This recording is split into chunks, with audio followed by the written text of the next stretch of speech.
word must in the resolution proposal statement means that we are imposing a sense of duty on the international community to act now. Accordingly, our second and third speakers shall deal with the motivations and merits of the impact of lack of the envisaged regulations, especially on the aspects of radio frequency interference, space debris, geopolitical and economic rationality issues. For now, let me justify why we need regulations from a legal perspective. Firstly, the fulcrum of cosmic jurisprudence revolves upon the Outer Space Treaty, which uses a language that does not impose a duty on states to act. The continued use of words shall in its prescriptions means its applications are merely voluntary and not obligatory. Secondly, the UN supporting structural framework, the corpus, endorses this position by setting in its guidelines on sustainable use of outer space that the application and participation of states and any other juristic persons on debris, space treaties, and space development is on voluntary basis. Chair, the expanded definition of the launching state presents a significant challenge in terms of restitution or remedial prescriptions. Placing responsibility on the state from whose jurisdiction an object is launched or on the owner of the deployed object introduces complexity when litigating SBSP issues and other space launches.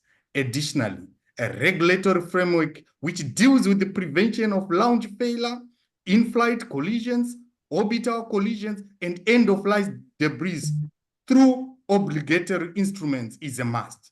Thirdly, the lack of an international space-related engineering standardization regulatory body which certifies space launches and which does regular reviews on aerospace engineering activities is a worrying matter.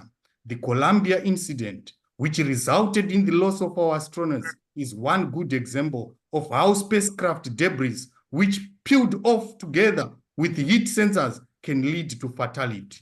Concern about monetary investments in the absence of regulating laws superseded the right to life of the envoys of mankind. We therefore make a submission that the Outer Space Treaty of 1967, the Moon Treaty, Space Situational Awareness Guidelines, Registry Conventions, Astronaut Treaty are all gentlemen's agreements, which are neither restrictive, consequential, nor finite. They have to be supplemented by regulations as stipulated in Article 15 of the Outer Space Treaty that amendments should be enacted to suit the dynamism of orbital development. Luckily, there is only one way to make such a refinement. That is through the enactment of SBSP regulations in the form of what we call in legal language, mutatis mutandis, making minor supplementary and complementary regulations without changing the meaning of the word. For the record, Chair, our next speakers shall look into the granular space debris issue, radio frequency issues, economic and geopolitical issues in the detended spirit of universalization. I thank you, Chair. Back to the moderator. Those are our submissions.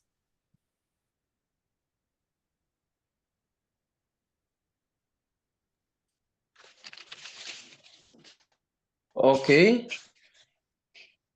Thank you very much for your speech. So,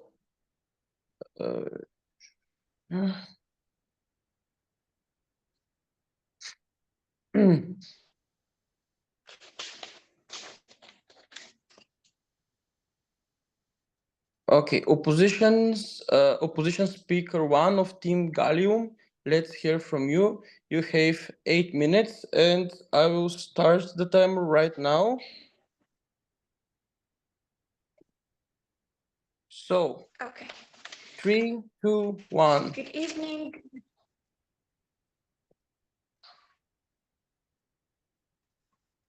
Good evening, good afternoon, and good morning, wherever you are in the world. I'm Lana, and I'll be speaker 1 for the opposition team. The International Committee for SBSP shouldn't happen. I'd first like to thank the first speaker of the proposition team for laying out the definitions of this game. However, I would like to mention that the proposition team didn't clarify why the regulation need to be put by the international community and not by other regulatory bodies. So let me clarify that. So SPSP is an international phenomena and it's global. So we do need all the international community and all the countries to be involved in making the decisions for regulations for it.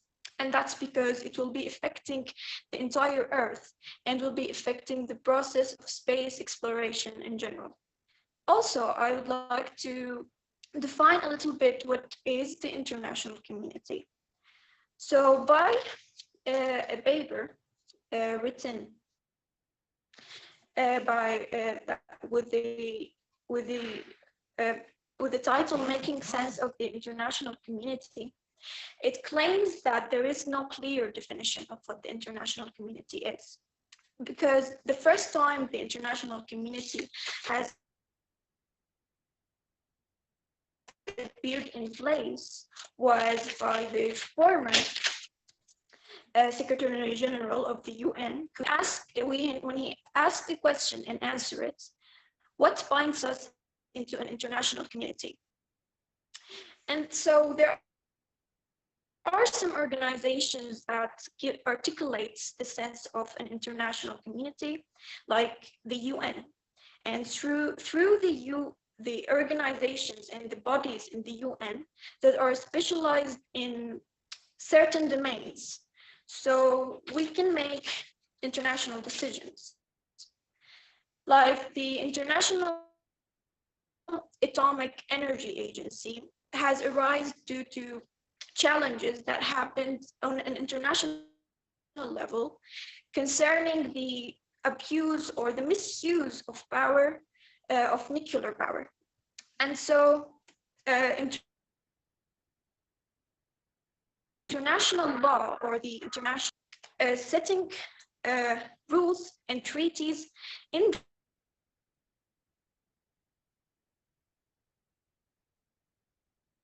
those bodies. In our case, the proposition mentioned the Outer Space Treaty Affairs, which is like a treaty set by the UN-USA, which is the outer office, the Office of Outer Space Affairs, which is also a UN body. But let us discuss the fact that the UN body does not involve all of the countries in them. So for example, the UN Charter only 9 countries. So how are we saying in our resolution that we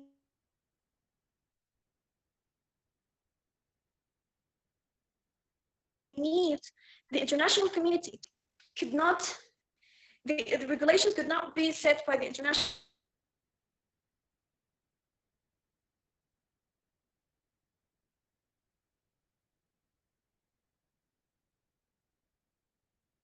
community as a whole by the nature to clarify. The second point that the proposition team said that regulations do impose penalties, but let me ask you, when the Chernobyl accident happened, it did break the regulation of the Treaty on the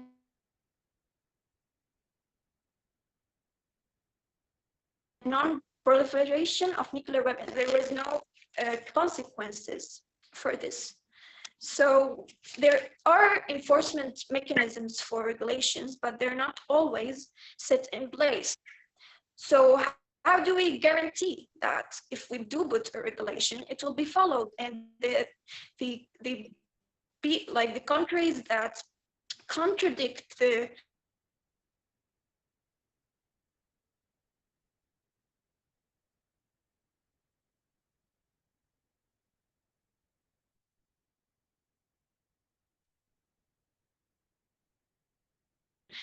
charters of the treaty and the regulation, and walk you through a story. So let's see our world that we're living in. We have board games, lots of board games. We have rules for them, like we have specific rules for each game. We have rules in our workplaces, we have rules in our schools and universities.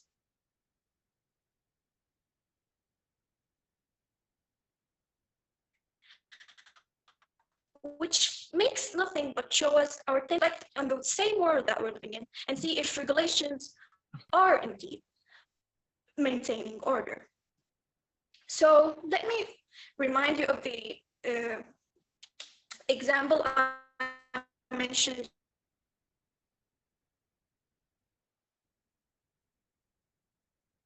earlier about the charm boy to control the use of nuclear power, but yet it was not able to prevent the accident from happening. And this thing has not only happened historically, but recently as well. Let us talk about the Ukrainian and Russian war. How many regulations and treaties the war has broken that are meant, that are agreements to maintain peace and justice in the world. Yet, let's imagine a young boy in the war. What does those regulations made for him, rather than being an ink on paper, being a lost echo of justice, and leaving him alone in the turmoil of war?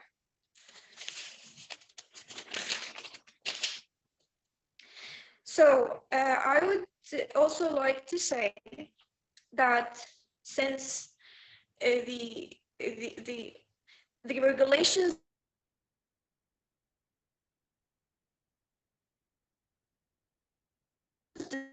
does not involve inclusiveness, so we cannot ensure that in regulations for all.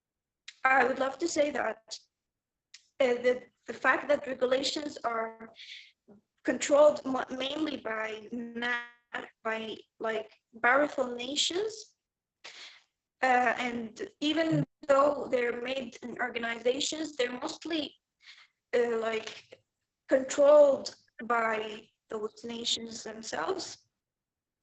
So that's why it's like it makes the smaller nations less favored.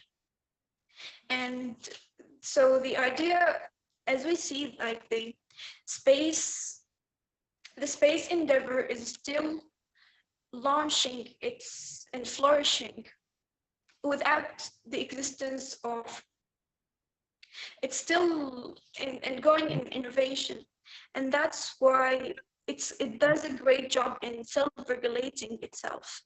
So I raise the question if the space endeavor is better self-regulated than being put by regulations. I think that the time is up, and I need to tell you thank you for your speech. And so we will continue. Okay. So, and now from the proposition team, speaker 2 of team Cadmium. Okay, you have 8 minutes, but we'll make a pause for 2 minutes for a preparation time. I don't need any preparation. Okay, Can okay. I save that time for later in the debate?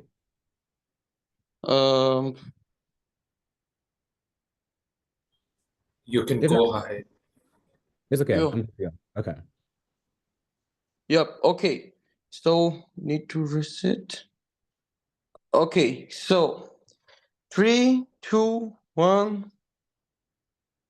Perfect. Nice to meet y'all. My name is Robert Kelly. I'm a sophomore finance major studying in the United States. And I'm going to be piggybacking off of my partner, King, here. So he talked about the legal aspects about why we absolutely must enforce these regulations. Must be an operative word here because must necessitates an obligation or an actual requirement to enact something, right? And now after he talked about the legal aspects, I'm going to be talking about the socioeconomic concerns. And then after that, I'm going to be attacking my opponent's rebuttals to my partner's points. So let's get started.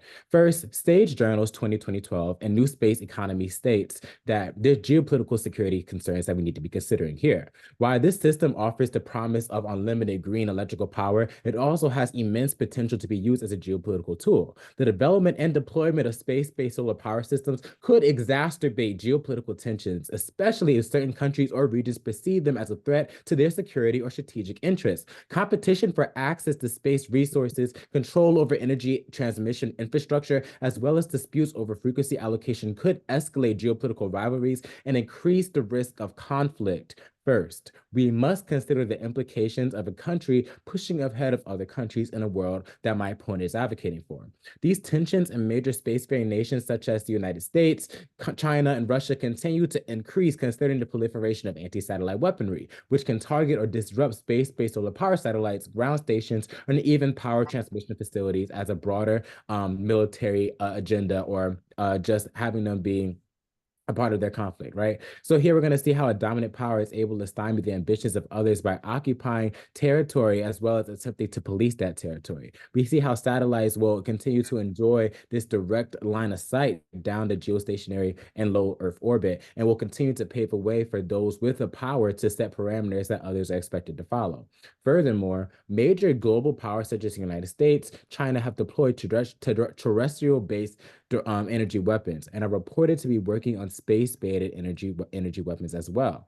Space-based solar power systems could potentially be used as the power terrestrial or space-based directed energy weapons, according to New Space Economy. So fundamentally, the country that achieves a viable space-based solar power network first could potentially have the power to reshape the entire global energy market and in turn have much greater control over our economic activity on Earth and in space. This is why these regulations absolutely must be in place.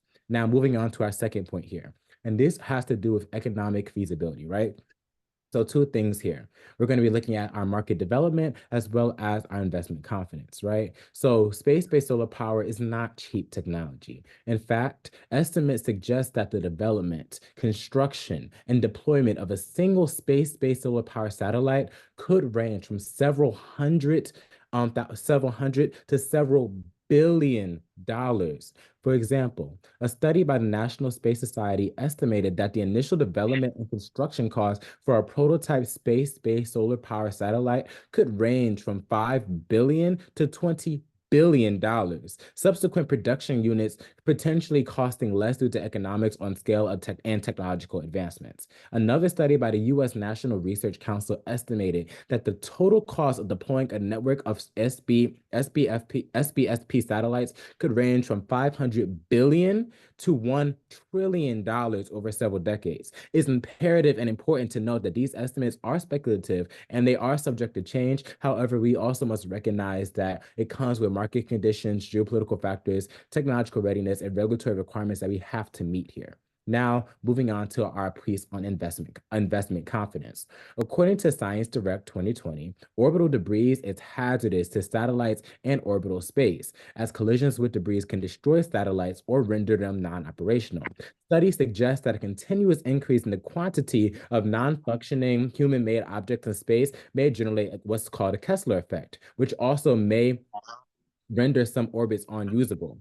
Despite the common interest among spacefaring nations to limit pollution of Earth's orbits and the adoption of voluntary debris mitigation guidelines, the number of debris objects are increasing. Theoretical research on economics of orbital debris suggests that the absence of proper initiative structures, self-interested firms will generate more debris than socially optimal due to this free rider problem that we're having in our society, and firms only considering the cost of orbital debris of their own satellites and not considering the bigger picture. Again, we estimate that the expected economic cost of these collisions of satellites and orbital debris, where satellites are valued as a replacement cost, and this analysis revealed that we are expected to incur an annual loss currently in between $86 and $103 million, which represents approximately 0.05% of the estimated value of operational satellites in 2020. These expected losses are significantly higher now in 2024, with losses ranging between $79 and $102 million. Let's talk about what that means. It means that in today's status quo, we're hemorrhaging hundreds of millions of dollars because we're not properly regulating this technology on a global scale. Because we're not properly regulating this technology, not only are these high-level technologies that our taxpayer dollars are funding, leading to these geopolitical issues, but we're also seeing that without proper regulations, we're going to continue to incur these major losses of money. And also we are experiencing incidents such as the Columbia incidents. We're experiencing losses of money and life because we're not taking the necessary precautions to regulate. Now, let's address some of my opponent's points. Her first attack on my partner was that we need to have everybody involved. And that our proposition agrees. This is something we absolutely need to standardize. And they offered this critique, right? They said that with today's resolution that involves the international community, they tried to make the international community seem as an ambiguous, non-quantifiable, non-definable thing. And in here, we disagree. We take the approach that the principle drives the practical. And in principle, establishing regulations and guardrails around this technology is going to ensure that on a wide scale, however you want to define the international community, that those impacts are being met. Now, my partner King said, and rightfully said, that our current infrastructure is just around gentlemen's agreements, or AKA these voluntary guidelines that we're following. We need strong, consistent laws in place. And even if, as my opponent says, these other regulatory bodies emerge, they're still not strong enough to ensure POI. POI. Would you like to take a POI? Sure. Speaker didn't mention how the regulation will mitigate the economic disruption of Earth system. So yeah, sure. So I definitely talked about that in my first point when I spoke about how, we're talking about economics here on Earth, as you're saying, right? So I'm talking about how we're hemorrhaging these hundreds of millions of dollars. Proper regulations, we're seeing how space debris are harming our satellites. We see how we're investing all this money and yet we're still losing such large capital investments here. And that all piggybacks off the geopolitical aspects that underscore today's topic. So I definitely do think that there are major economic impacts here on Earth, which is more of a reason for us to regulate. Moving on. Now, one more POI.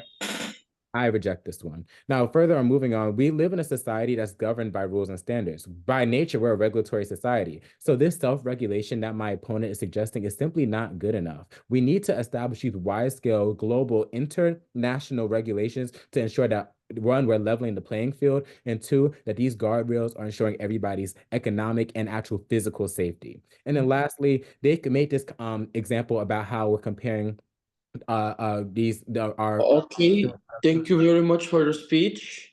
I think that time is up. Yep. So we continue with the opposition 2 from Gallium. And please start your delivery. You're out with 8 minutes. And I will start right now the timer.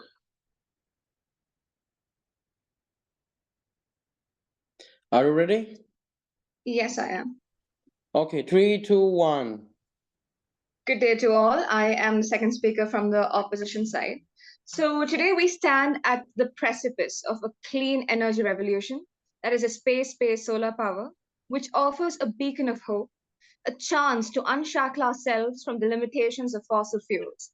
Yet, a chorus of voices calls for shackling this innovation with a web of international regulations.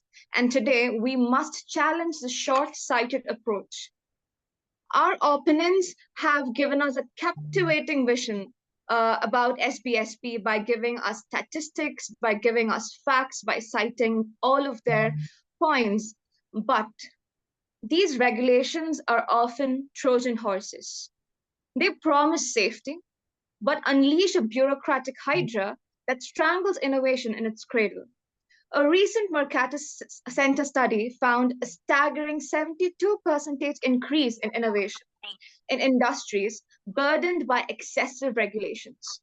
Imagine the lost Einsteins, the stifled Teslas, the SPSP breakthroughs delayed by years if we mire this technology in red tape. Is this the legacy we want to leave for our grandchildren? A planet choked by fossil fuels and a universe of clean energy potential left untapped?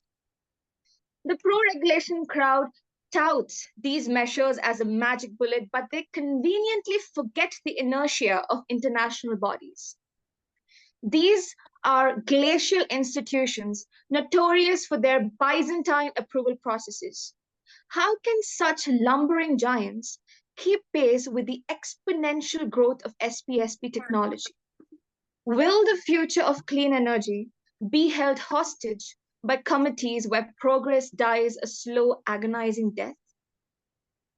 International regulations are only as strong as their weakest link.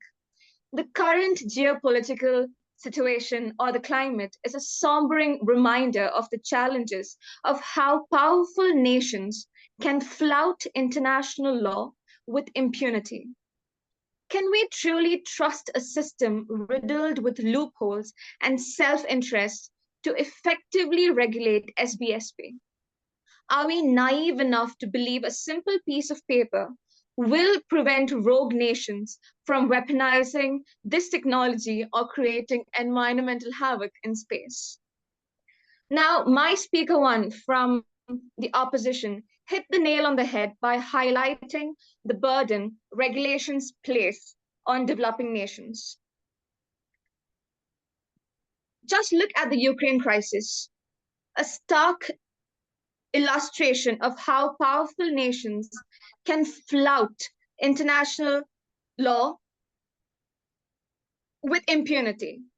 Coming back to what my speaker once said, these hidden costs, participation fees, compliance audits, bureaucratic hurdles could create a new digital divide in space exploration. Will SBSP become exclusive playground of wealthy nations, further widening the clean energy gap? Shouldn't we be fostering global collaboration and equitable access to every nation such that we can further widen this clean energy gap and not erecting new barriers to the entry? And now I remember the proposition team talking about the environmental challenges and the costs. So I have a question for you. Given the immense infrastructure investment required for SPSP development, including space-based solar collectors, transmission arrays, and receiving stations, wouldn't a POI. significant portion... Would you Yes, like I to take can. it? Yes. Are you saying that a world completely devoid of regulation is better than a world in which regulation may or may not be enforced on case-by-case basis? That's a wonderful POI. And I do not mean to say that a world completely devoid of regulations, but we are talking on SBSP, and let us shift our focus back on SBSP. So coming to my question for the proposition. So yes, by the cost that is required for implementing these SPSP for the SPSP development. So wouldn't a significant portion of the saved costs from using clean energy be offset by the initial investment? How will your regulations ensure a financially viable pathway for SPSP development and widespread adoption, especially for developing nations? And innovation thrives in an environment of freedom and collaboration, not control. So let's leverage established frameworks like the Outer Space Treaty of 1967 and best practices POI. of existing... I shall not take it now. International cooperation through information sharing and joint research initiatives can foster a culture of safety within the SPSP industry itself. Our esteemed opponents may advocate for a labyrinth of regulations to govern SPSP development, but let's remember the crucial difference between policies and regulations. Policies are broad guidelines outlining a desired outcome, allowing for flexibility and adaptation. Regulations, on the other hand, are rigid sets of rules that can become outdated and hinder advancements. So an example is the Montreal Protocol, often cited by proponents of SPSP regulations, is a unique case. The science behind ozone depletion was clear and well established, allowing for the creation of this regulation. But the complexities surrounding SBSP, however, are still evolving. So the regulations that are drafted today may not address the challenges that arise tomorrow. SBSP holds the potential to revolutionize energy production, offering a clean and sustainable future for all. So let us not strangle this potential with the dead hand of bureaucracy. Let's embrace a future powered by innovation, collaboration, and responsible development. The time for action is now. Are we prepared to lead humanity into a new era of clean energy? Or are we content to remain earthbound, tethered to dirty energy resources to the past? The choice is ours. And now I have a question for the proposition. Are there alternative solutions beside regulations that could achieve the desired environmental goals without hindering technological advancements or disproportionately impacting developing nations? Thank you. POI, would you be taking it right now? No, we will be addressing it later on. It is a mandatory thing that a speaker should take at least 2 POIs if offered. Okay, I shall take the POI. Our regulations it might not be required to streamline the bureaucracy you are contemplating. These same regulations are the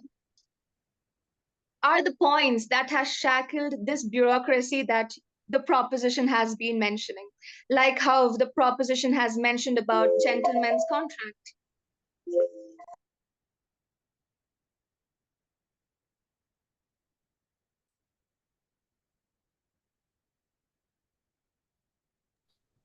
okay.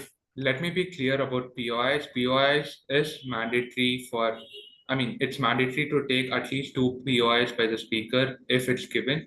In case it's not taken, it might be penalized by the judge. So please do consider taking at least 2 POIs before the time of 1 to 7 minutes. Thank you. Robert, Martin, you can take over. Okay, thank you, Naveen. So, the next step we can do is the proposition 3 of cadmium. I have to offer the third argument for the proposition team, and you have 8 minutes, and I need to configure the timer.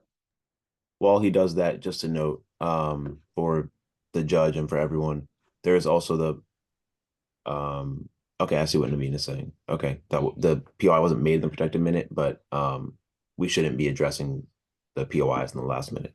Just thank you. Okay. Thank you, Jordan, for your announcement.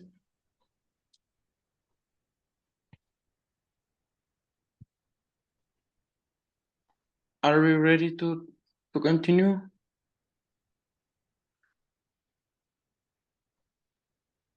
Yes, I mean, yes, Martin. Okay, wonderful. So,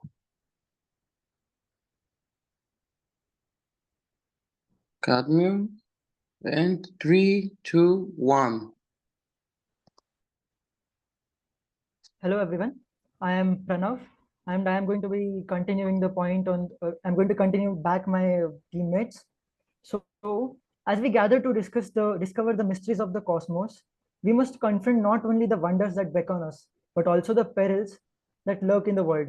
Today, I stand before you to address 3 challenges: space debris management, radio frequency interference, and the imperative need for regulations governing space-based solar power. Let us first turn our attention to the pressing issue of space debris. Imagine a sky filled with not just with stars, but the remainings of human activity in space, satellites, spent rocket stages, and countless fragments moving through the void at unimaginable speeds. This debris poses a grave threat to the safety of our space missions and the sustainability of our environment. The consequences of a collision with the space debris are higher, with the potential to trigger a series of destruction known as the Kessler syndrome, which will render vast portion of space impassable for centuries. In the face of this coming threat, we must take quick action. We need innovative technologies to remove existing debris from orbit, strict regulations to prevent the creation of new debris, and international cooperation to ensure the effective management of our shared orbital region. But why stop there? The challenges posed by space debris serve as a reminder of the need for regulations governing all aspects of our activities in space. Consider the case of space-based solar power (SBSP). It is a promising technology with the potential to revolutionize renewable energy. While SBSP offers a clean and abundant source of power, its deployment in space carries so many risks, including the creation of additional space debris and the potential for radio frequency interference with other space activities. To address these risks and increase the benefits of SBSP, we need strict regulations that set clear guidelines for spacecraft design, deployment, and end-of-life disposal. These regulations must be based on scientific evidence, crafted through international collaboration, and enforced with transparency and accountability. So that we can ensure the safety and sustainability and responsible use of this technology. Also, radio telescopes scan the heavens for signals from distant galaxies, only to be drowned out by the static of interference from nearby satellites or terrestrial sources. Now picture a spacecraft on a mission to explore the mysteries of the cosmos. Its communication links that are compromised by the interference from other spacecraft or ground-based transmitters. This scenario is not merely hypothetical. It is a real and present danger that threatens the integrity of our scientific projects and the safety of our space missions. The consequences of radio frequency interference in space are far and wide.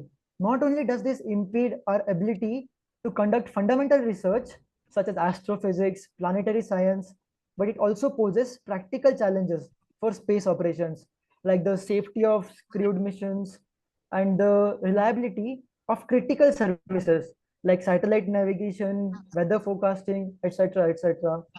To address this problem, we need regulations that establish clear guidelines for the management of radio frequency spectrum in space. These regulations must address issues such as frequency coordination, interference mitigation, and responsible spectrum use, while it should also promote cooperation and coordination amongst the international community. But why should we focus specifically on regulations for space-based activities like SBSP? The answer lies in the interconnected nature of our endeavors in space. SBSP, while it promises solution to our energy needs, it relies on radio frequency transmission for power beaming, which can, as a fact, potentially interfere with other space activities if not properly regulated. By implementing these regulations that ensure the responsible deployment and operation of the SBSP systems, we can reduce the risks of radio frequency interference, and we can safeguard our integrity of our space-based communication infrastructure. And these regulations must not hinder the innovation. It should be such that they strike a balance between fostering innovation and the parties that are involved in the SBSP, so that the benefits of SBSP are realized without compromising the safety and the sustainability of space activities. The challenges that are posed by the interference in space demand a proactive and coordinated response. So in conclusion, I would like to conclude that the challenges of space debris management, radio frequency interference, and SBSP regulation are interconnected. They demand a coordinated and proactive response from the global community. So by acting on regulations that promote space activities, we can pave the way for the future, where humanity explores the cosmos with wisdom, foresight, and respect for the wonders of the universe. Now, I would like to counter a point given by the opposition.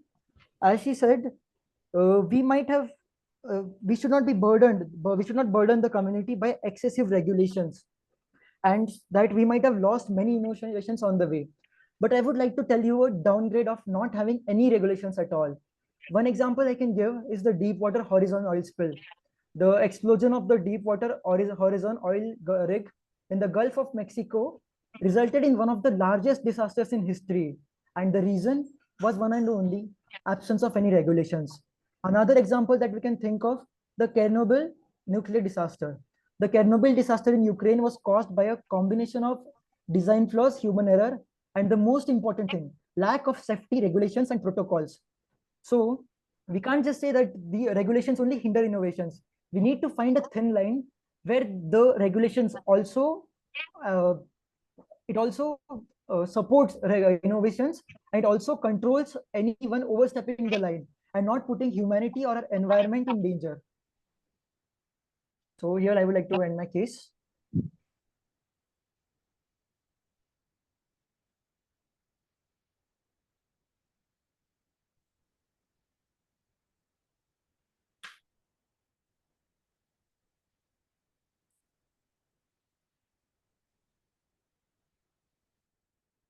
Okay, thank you very much for your speech. Now we will hear right now the opposition 3 of Gallium, which will offer the third argument for the opposition team, and you have 8 minutes as well. So make okay, are you ready?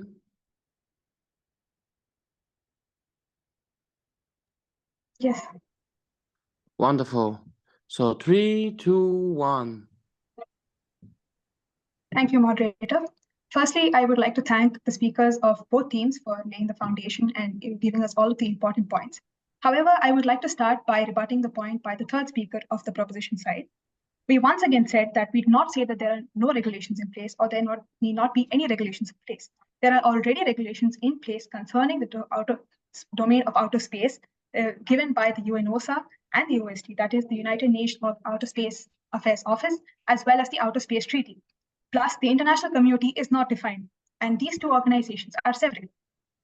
And as for the example of the Chernobyl disaster happened when there were regulations already in place. The Chernobyl disaster happened in 1986, while regulations about nuclear power were placed in the year 1970 itself. So that is not a very relevant point over here.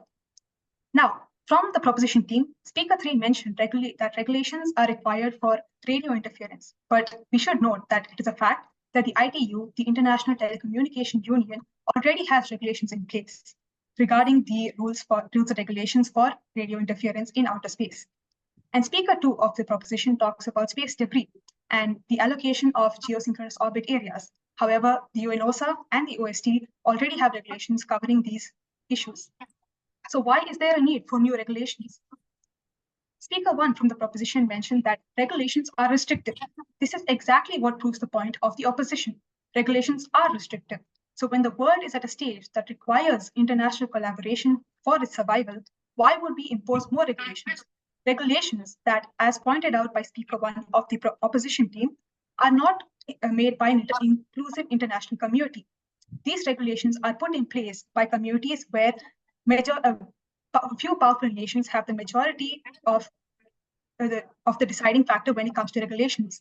These few countries, which are already technologically advanced and not ready to share the information with the rest of the countries, will leave the others behind. How can we allow this power imbalance to exist and then try to propose regulations with this kind of framework? And thus, I would like to quote Speaker 1 from the opposition itself: these regulations are just lost echoes of justice. Now, the proposition mentioned that regulations should be enforced and not established, which is not in line with the resolution. Yes, there are regulations in place, which, as the opposition has already mentioned, has been mentioned. However, they are not enforced, is what the proposition is saying. The resolution clearly states that we are talking about regulations to be established. There are already existing regulations that have been established, and there is no need for any new regulations to be established.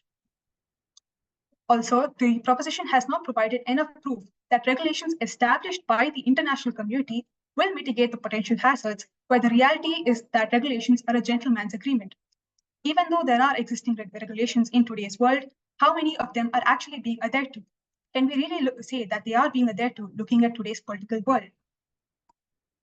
The proposition talked about the cost of the installation of SBSP, but what about the cost of implementing these regulations? And not just looking at the aspect of capital, but time as well. To implement new regulations itself is a hefty cost in terms of both time as well as capital. And in such a scenario, why not let private companies such as SpaceX and other private companies that are leading in the fields of SBSP take the initiative over there when they have plenty of capital and plenty of time and are way more agile than having an international community that is bound by so many nations and having to maintain political balance lead such a field. The proposition talks still does not have a clear definition of the international community, while it is a clearly stated and used term in the resolution itself. The proposition says that we need to define regulations for a clear body to be established as the international community. But the opposition believes that it is otherwise. How can we have regulations in place when we don't have a body that is defining them? A body that includes all of the nations of the international community already defined to make these regulations. These regulations will have to cater to the needs of all of the countries of the world to allow for equal distribution of the knowledge as well as the power generated from SPSP systems. If we do not have a clear body in the first place, that is the first term of the resolution itself, how are we supposed to make any regulations beyond that? The proposition also mentioned that there is a clear threat of weaponization. However, the Outer Space Treaty already covers regulations for this aspect. The Outer Space Treaty in Article 4 states that state parties to the treaty undertake not to place in orbit around the Earth any objects carrying nuclear weapons. Yes? Wouldn't you agree that granting power to private companies is a principle that same thing as potentially granting power to certain countries which is against you are advocating for? Against, sorry.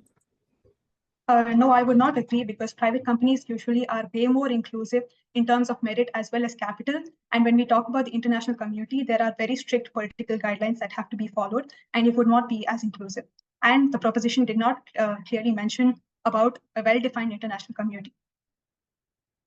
Continuing where I left off, Article 4 of the Outer Space Treaty says that state parties to the treaty undertake not to place in orbit around the Earth any objects carrying nuclear weapons or any other kinds of weapons of mass destruction, install such weapons on celestial bodies, or station such weapons in outer space in any other manner.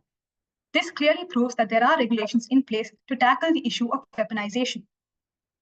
Now, the opposition team, Speaker 1, clearly refuted the definition laid by the proposition speaker and clearly shows how there are gaps in the definition that is laid by the proposition speaker 1. We do not have an international body that is. What is the difference between a law, guideline, and regulation? Laws are placed by organizations, whereas regulations are enforcing them, and regulations can only be enforced once they are established. I hope that answers your question. Now, looking at the aspect of universalization as well, it has been recently announced that the ISS will be disintegrated. So whatever symbol of peace that we looked up to in outer space is also not going to exist. So where do we have the aspect of universalization coming into the picture anymore? Now, even Speaker 2 of the opposition voiced the question, are there alternative solutions besides regulations that could achieve the desired environmental goals without hindering technological advancements or disproportionately impacting developing nations? Well, according to a new study by NASA dated Jan 11, 2024, the report from NASA's Office of Technology, Policy and Strategy, that is OTPS, it says that creating a space-based solar power system would require addressing several significant capability gaps.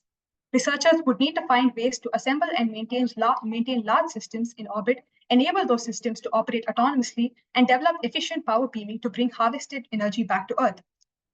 It is considered that the potential of a space-based solar power system that could begin operating in 2050, based on that timeline, the report found that space-based solar power would be more expensive than terrestrial sustainable alternatives. This again raises the question, why do we need to place regulations in space-based solar power? In fact, several countries around the world are already adopting hybrid solar power systems, combining different renewable energy sources to maximize energy generation and grid stability. These countries include Germany, China, which are leading in these fields, and also countries like the US, India, and Australia. Thus, I would like to conclude by saying that the opposition has clearly laid their argument as to why there should not be any new regulations placed for a body that is not even defined clearly by the proposition in terms of spSP. Thank you. Thank you for your speech. So let's now hear from the opposition, speaker 1 or 2 of Team Gallium in a 4 minutes for an opposition reply. You have 4 minutes and I will start the timer right now. Are you ready? Yes, I am ready. Wonderful. Okay. 3, 2, 1.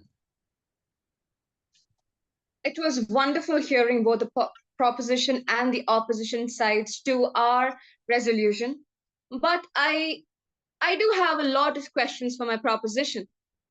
The proposition state asks the difference between laws, guidelines, and regulations. So laws are your formal rules that are enacted by the governing authority, such as the legislative body, and are typically enforced through legal means, whereas your guidelines are your non-binding recommendations or principles issued by authoritative bodies to provide advice. And your regulations, which is related to our debate, there are specific rules or requirements established by a government agency, regulatory body, or other authorized entity to implement and enforce laws. But my teammates or the teammates from the proposition said that regulations are restrictive.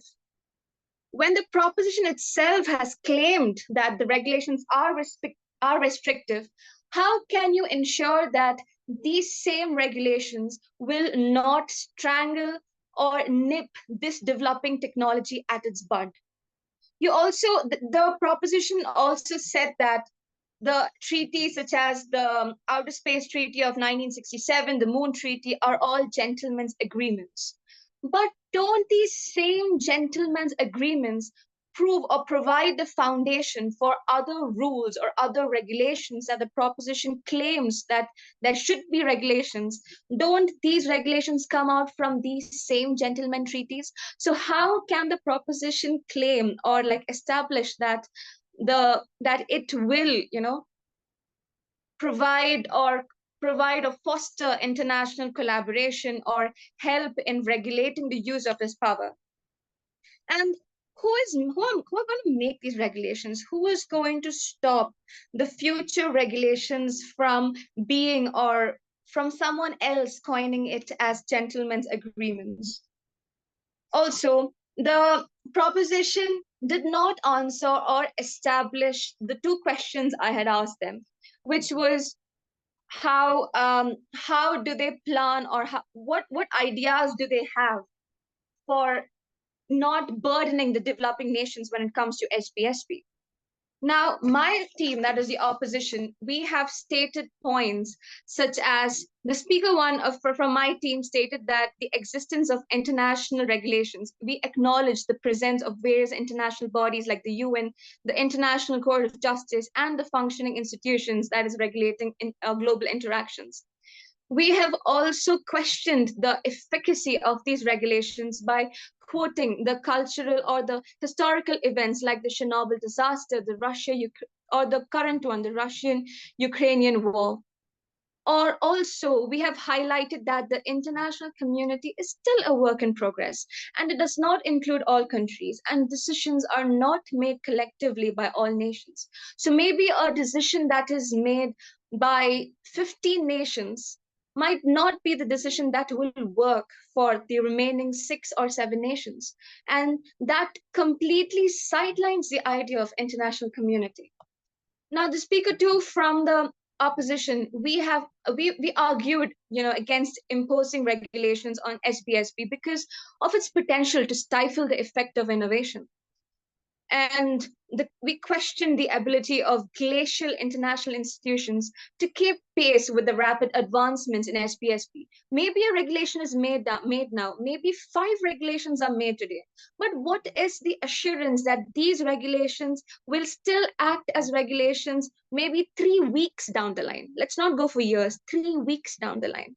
So will we have to keep on making regulations every now and then? And the cost, as the proposition mentioned, it is a very expensive adventure.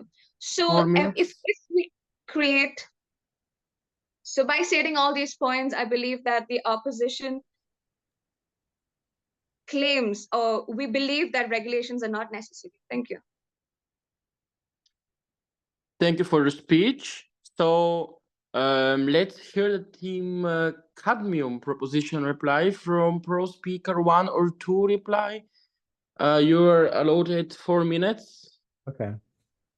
Okay. So, Thank you so wait, much. wait. Oh, I'm sorry. So 3, 2, 1. My opponents, the opposition, in their second speech, they ended by saying the time for action is now. Their words. But my opponent's case completely hinges on a lack of action because regulation is action. Yes, regulations are prescriptive, they're proactive, but they are necessary. Let's take a look at my opponent's case. They talk about how the definition of international community is ambiguous, right? But I believe at the heart of today's debate, regardless of how you want to frame it from a definitional perspective, is that the principle should drive the practical. The act of regulating is a good thing for the international community, however you want to define it. So let's look about some of the examples they gave us. They give an example of nuclear power, which again is comparing apples to oranges here because you cannot compare something that's meant for destruction with something that was meant to be better for society. Let's take it from the perspective, we analyze this from a legal perspective in our first case about all the international treaties and guidelines that we already have in place. So again, this argument is not a voting issue for your consideration in today's debate. In their second argument, they talk about how the innovation of space. Yeah, I answer this by doing a simple cost-benefit analysis about what the economic benefits versus the harms look like. In our second argument, we clearly outlined to you the economic feasibility concerns that come with a lack of regulation. We talked about the market development. We gave you the statistics about how we're hemorrhaging hundreds of millions of dollars year over year due to a lack of regulation. So if you're looking at this from an economic perspective about whether or not this innovation will be helped or harmed, they provided you with no quantitative data. Therefore, that argument has to flow towards side of proposition. And then lastly, they give you this argument about how there's disparate impacts for poorer countries or countries in the global south. And while we think there is something to consider here, the only justification they give you is that that strong countries are going to do whatever they want to do anyway. And that argument is not mutually exclusive to either side of today's debate. So that goes back to the first question I asked you when I said, which would you prefer? A world with regulations that provide some sort of legal guideline that all countries have to follow, or a world completely devoid of regulations? And this is the question that goes completely unanswered. So I asked you a follow-up question about when your point about how we're going to be giving the power instead of to government and international bodies, we're going to be giving the power to private companies, as your third speaker said. And in response, I got that these private companies, we're going to be granting them autonomy because they have more political power. And I think the operative word here is in the word private versus public. Private company is automatically going to do what's in their own best interest. Whereas if we regulate this on the scale of an international community, we're automatically guaranteeing more tangible impacts is going to be a good thing for our society at large. So now let's go back to our case and why we've clearly won today's debate. In our first argument, we clearly outlined to you all of the legal inertia and laid it out very clear. We talked to you about all the different treaties in place right now that guarantee why this is something that is already a good thing, and why these regulations are working. Then we proceeded to talk to you about the socioeconomic impacts, which goes unanswered by my opponents, both in questions and in actual rebuttal time. I spoke to you about how there's growing economic concerns. We spoke to you about the geopolitical security considerations and implications that happen in a world without regulations. And then we tied the bow by telling you about the actual scientific and environmental concerns that we need to happen, how this could be detrimental to our radio frequency range, how this could be harmful to the space debris in our atmosphere. And again, no answer. So it boils down to this, Judge. When we look at our opponent's case, we're seeing a lot of holes. One, their entire case hinges on a lack of action and a very ambiguous understanding of how we should define today's topic. Whereas in our case, we provided with very cut through, clear, streamlined communications about what's the large scale impact, what are the empirical data that backs it, and why we should win today's debate. So again, vote side proposition. Thank you so much. And I thoroughly enjoyed today's debate. Thank you to my opponents as well. Thank you very much, Mr. Kelly. So thank you everyone for your great speeches. And now, Judge Nicholas, would you like a couple minutes before you offer your feedback and the winning team? Yes, that would be great. I'm still going over my notes and populating scores. We are getting tight for time, Judge Nicholas, so as fast as you can go, of course. Could I have everybody's cameras up right now? As Judge Nicholas works on that, as soon as you turn off your unmute, Nicholas will know you're ready to go. Great. Very good. Pranav, could we have your camera up, and Martin and Coach Badawi?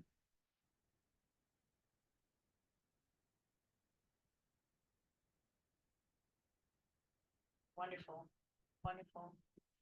Jordan, are you able to bring your camera up today? I am not, unfortunately. Okay. All right. I appreciate everyone being here for this. We had a little bit of a overbooking before and had to move things around a little bit for teams and times. So I'm hoping that that will work for everyone. Soon as, let's see, well, you will not debate in the next round. Neither of these teams will debate in the next round. We'll have the other two teams that debate at 9:45. So after this time, you are free. I'm going to leave you now and move to another room. So, any questions for me before I go, Jordan? Oh, man. Okay. All right. Thank you very much.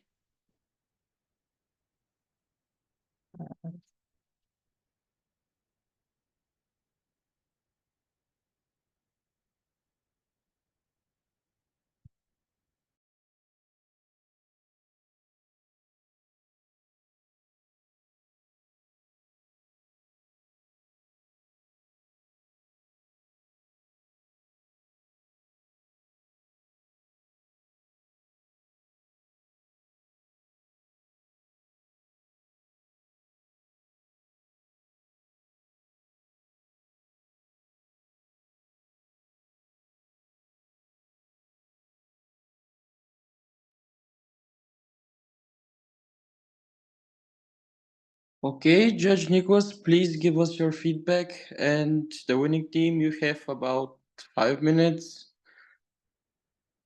All right, great. Well, first of all, I'd like to thank both the proposition and opposition for their arguments today and presentation. I think both sides had very clear points, had consistent parallels throughout, from speaker one all the way through speaker three and the replies.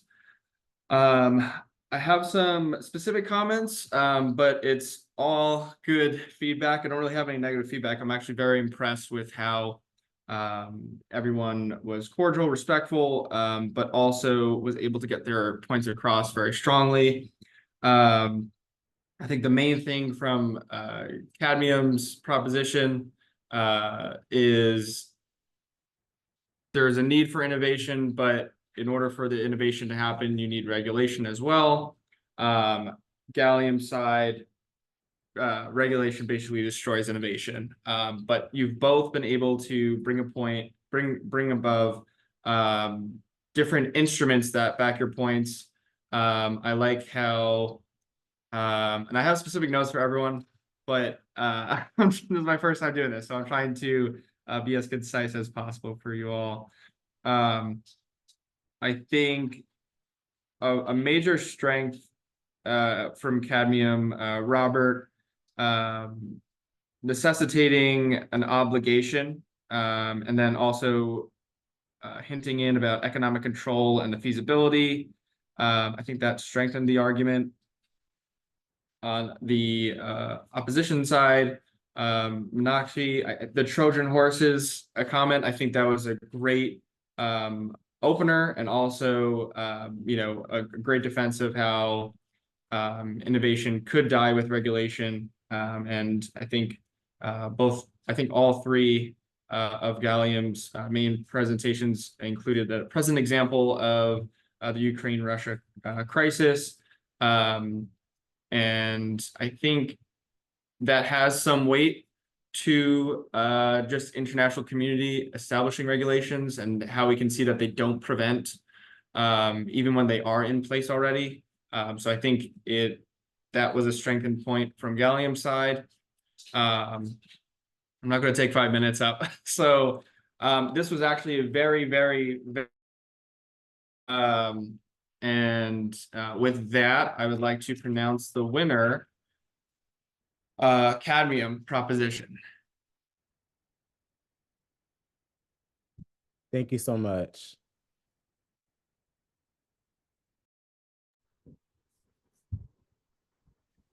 Thank you, Judge Nikos and debaters. So, great. Excellent job, everyone. Thank you for participating in the tournament. Judge, please be sure and enter your scores into tabroom.com. Yeah, watch the room and your email to see when and the opposition you represent, if your team is containing in the debate. The spUN debate program would not be possible without the student debaters, coaches, hosts, and moderators, and judges. Many thanks. So we can stop the recording.